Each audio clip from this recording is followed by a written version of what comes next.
On a plein de news vis-à-vis du marché, vis-à-vis de Donald Trump, vis-à-vis de son fils. Donc on commence tout de suite, mon petit pote. C'est parti, c'est parti. Bon, concernant le Bitcoin, actuellement, il y a beaucoup de volatilité. Il est à 105 800 dollars au moment où je te parle. On a fait un plus bas le 21 janvier aux alentours des 100 000 dollars et on est venu rebondir sur ce support.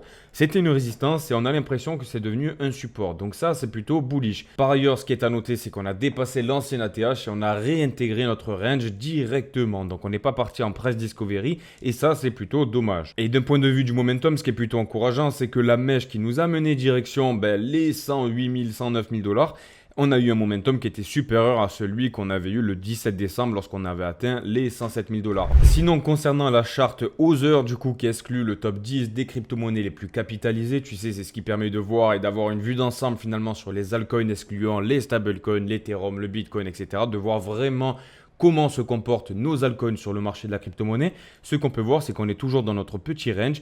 On a fait un petit sursaut direction la borne supérieure et on ne l'a pas encore touché. On a TAO qui récemment est passé en dessous encore une fois des 400 dollars. Il est venu chercher quelques petits stops là qui traînaient avec le dump qu'on avait eu le 13 janvier 2025.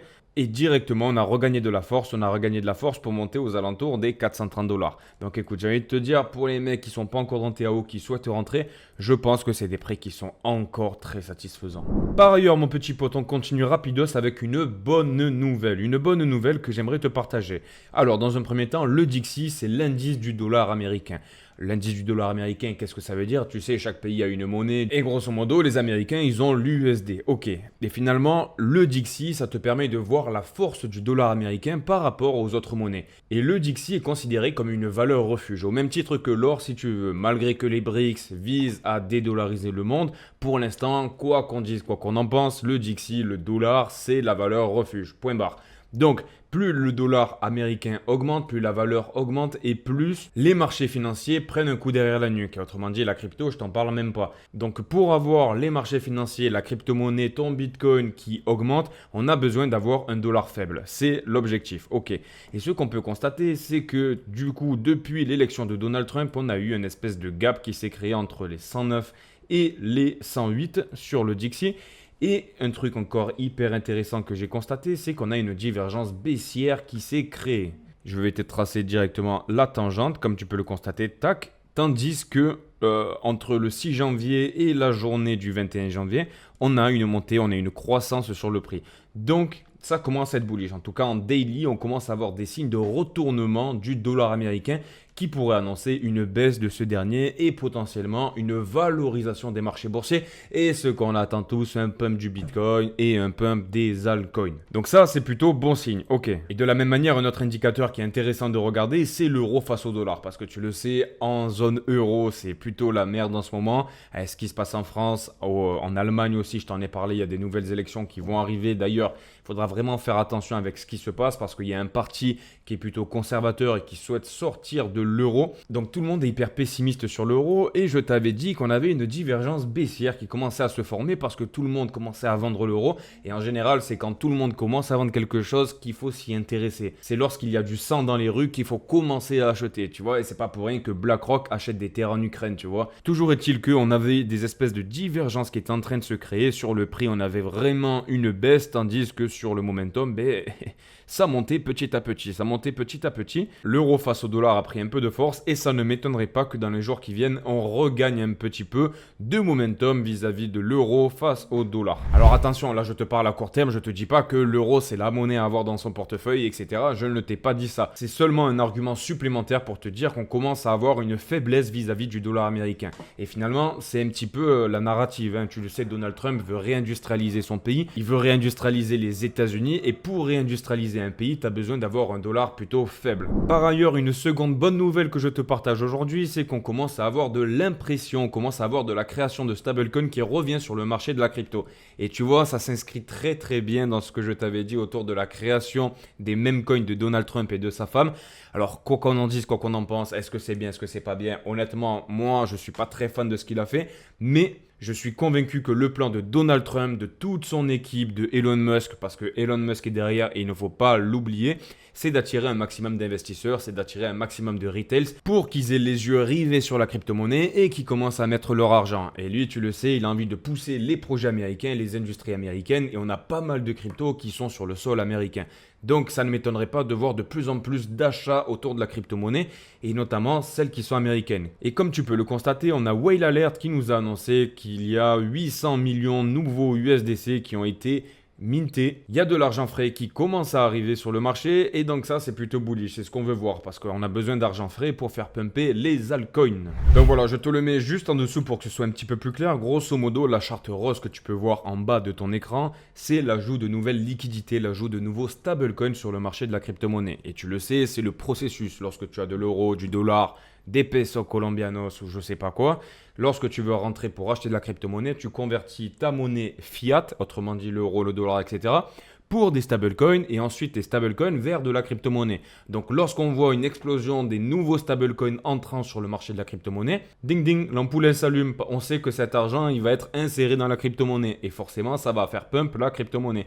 Comme tu peux le voir, lorsqu'on a une hausse de l'USDC, de l'USDT ici, eh ben, ça a entraîné une hausse sur les Others, donc autrement dit les crypto-monnaies. Donc selon moi, c'est que le début, mais on espère tous que ça va continuer sur ce rythme-là. Ensuite, si on fait un petit point sur les agents autonomes IA, comme tu le sais, on a eu une grosse trend autour de l'intelligence artificielle et notamment le secteur des agents autonomes et on a eu une petite correction forcément qui a fait pas mal de douleur finalement à nos tokens parce que nos tokens en général, voilà, ils avaient très peu de capitalisation. C'est pour ça que je vous le disais à chaque fois, les mecs, lorsque vous rentrez dans ce genre de petit cap à 20 millions, 30 millions, 50 millions de market cap, déjà on ne met pas 10% de son wallet.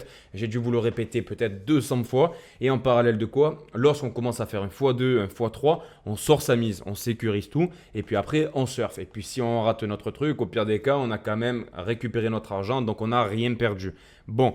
Toujours est-il que ce qu'on peut constater, c'est qu'on avait une espèce de tête-épaule inversée. Je ne sais pas si tu la vois, je ne peux pas tracer là. Une espèce de figure d'accumulation qui pouvait être bullish. Sauf qu'avec la correction de BTC, avec toute la folie qu'on a eu autour de Trump et ses mêmes coins, ils ont bouffé complètement toute la liquidité du marché. Donc maintenant, ce qu'on va vouloir voir de ce point de vue-là, pour voir si ce narratif va continuer, c'est une explosion vers le nord. Et visiblement, avec l'afflux de nouveaux stablecoins sur les marchés, on a l'impression qu'on a une petite hausse, un petit regain, un petit rebond qui est en train de se créer.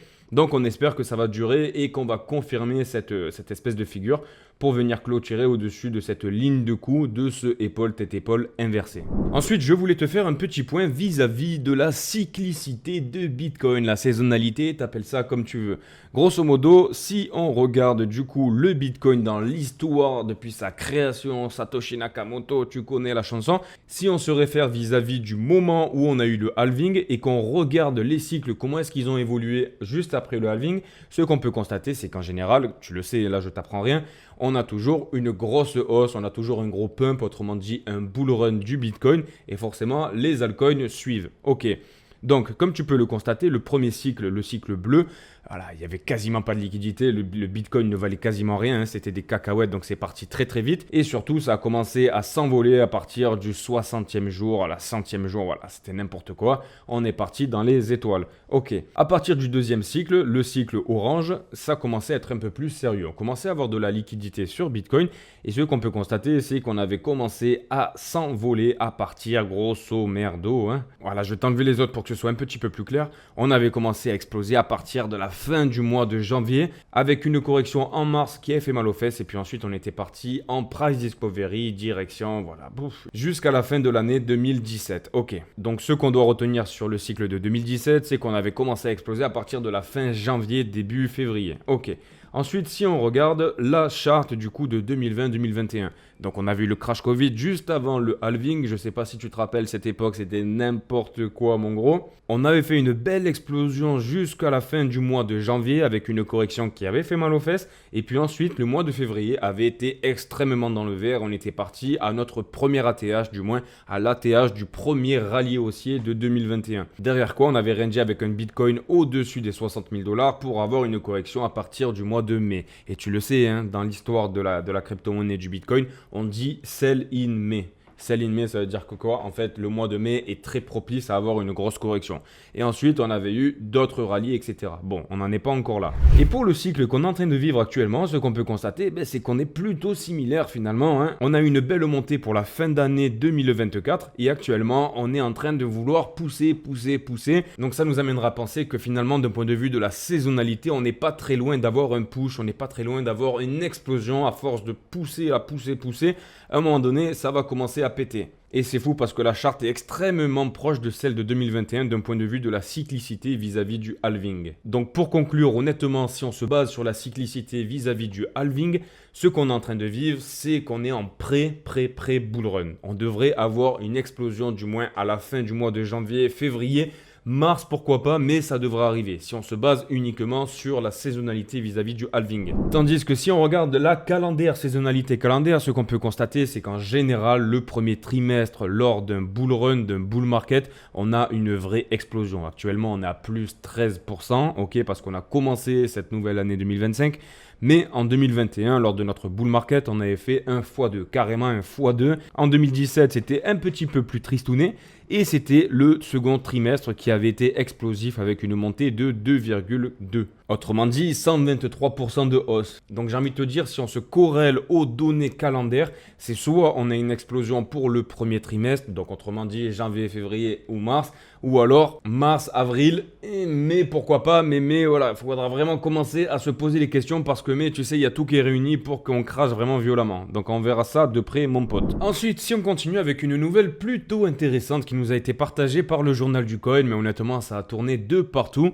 On a le PDG de la Bank of America qui a déclaré que le secteur bancaire américain intégrera désormais les crypto-monnaies pour les paiements.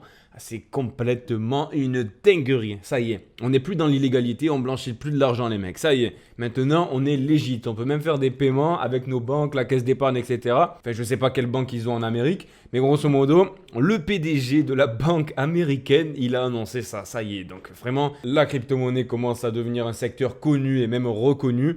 Forcément, les conditions du coup pour que les transferts se fassent via la crypto-monnaie, c'est qu'on ait des régulateurs qui l'autorisent. Mais avec Trump au pouvoir, avec l'équipe qui a derrière lui qui est pro-crypto, je pense que c'est juste une formalité. Ensuite, on a quoi? On a MicroStrategy, voilà, pour pas changer l'entreprise de Michael Saylor qui d'ailleurs récemment a accueilli Sarah Knafo, la française là, vient d'acheter pour 1,1 milliard de dollars de Bitcoin aux alentours des 100 000 dollars. C'est une dinguerie. Le mec, il a racheté encore 1 milliard de dollars de Bitcoin à ce prix-là. Donc c'est pour te dire, 100 000 dollars pour un Bitcoin, allez, il n'y a pas de souci, envoie, on passe à la caisse. De toute façon, il avait même annoncé que pour 1 million de dollars le Bitcoin, il achèterait quand même. Concernant un super projet que moi j'affectionne tout particulièrement, Akash Network, comme tu peux le constater, qui est dans le dépine, mais qui est aussi assimilé finalement à l'intelligence artificielle, Akash Network approche le gap des 1000 GPU en sa possession. Actuellement, ils sont à 956 qui sont en train de tourner sur leur marketplace. Comme tu le sais, Akash Network, pour te le dire en deux mots,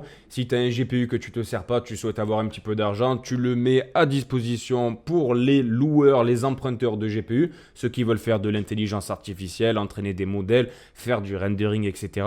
Et tu es payé en Akash pour ta location. C'est donnant-donnant et ça marche hyper bien et je pense que c'est l'avenir parce qu'on en aura de plus en plus besoin avec la montée exponentielle de l'intelligence artificielle. On aura besoin de plus en plus de cartes graphiques. Même si le cours d'Akash pour l'instant n'est pas au beau fixe, actuellement il est à 2,93, il a bien corrigé, j'ai envie de te dire, comme tout le marché. Mais on commence à avoir des figures qui, moi, me plaisent bien. Tu le sais si tu commences à me connaître. Lorsqu'on commence à avoir des drapeaux descendants comme cela, là, à un moment donné, lorsque ça pète fort et tu le sais, la jambe que tu as à l'entrée de ce biseau, tu la retrouves en sortie. Donc potentiellement, ça pourrait nous amener vers des plus hauts, mon petit pote. Bon alors les gars, les nouvelles, ça va dans tous les sens. Aujourd'hui, il y a des nouvelles de partout. Alors, on a aussi Trump qui a annoncé un investissement dans OpenAI, SoftBank et Oracle AI.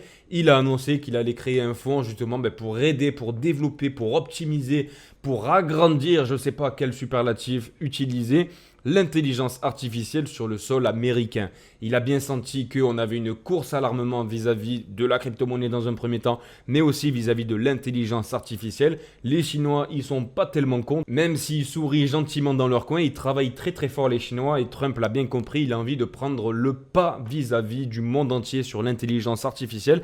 Donc c'est hyper bullish pour tout le secteur de l'IA, pour Nvidia, pour BitSensor bien évidemment, tout ce qui est décentralisé, tous les projets qu'on suit depuis maintenant plusieurs mois. Et de la même manière, on a David Bailey qui est un référent, qui est un expert, qui est un builder, qui est hyper reconnu, qui est collègue avec CZ, avec plein d'acteurs du monde de la crypto-monnaie, qui nous a annoncé que justement, tu le sais, Trump, lors de son inauguration, il a signé des décrets, je crois que c'était une cinquantaine, mais les décrets vis-à-vis de la crypto-monnaie, de la régulation, du fait qu'on n'aura plus de taxes à la revente des crypto-monnaies, etc.